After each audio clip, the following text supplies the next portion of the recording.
जागतिकीकरण western culture आलं ना, लोकांना स्वतःच्या संप्रदायांबद्दल अजून जास्त विषय एवढाच आहे थोडक्यात भाषेत आता एवढंच समजायला इझी मध्ये सांगतो. 91च्या आधी सगळीच भिकारी होती इंडियात, सोशलिस्ट इकॉनॉमी होती. 91 नंतर पैसा आला लोकांच्या हातात, दिवाळी दसरा बी जोरात साजरी करायला लागली.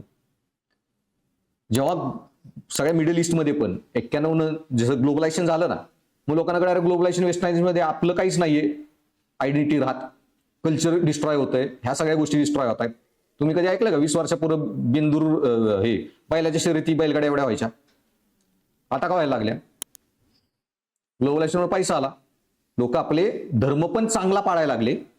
पण प्रश्न धर्म चांगला पाळण्यावर नाहीये, सांप्रदायिकतेवर. पण धार्मिक ओळख पण जास्त वाढत गेली, लोक जास्त स्ट्रॉंगली गो बॅक टू. कारण वेस्टर्न कल्चरमध्ये लोकांना हरवल्यासारखं वाटायला लागलं. त्याच्यावर पण एक प्रश्न आलेला आहे, आयडेंटिटी क्रायसिस.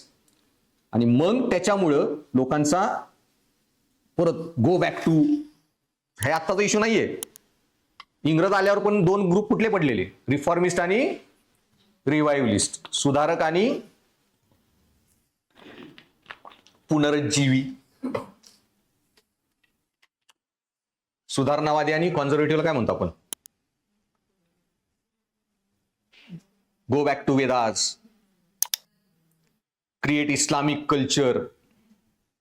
अलीगड स्कूल नाही, अलीगड रिफॉर्मिस्ट होतं, देवबंदी स्कूल, वहाबी देवबंदी गँग, हे जे त्यावेळी आले कारण इंग्रजांमुळे आपलं सगळं डिस्ट्रॉय होतंय.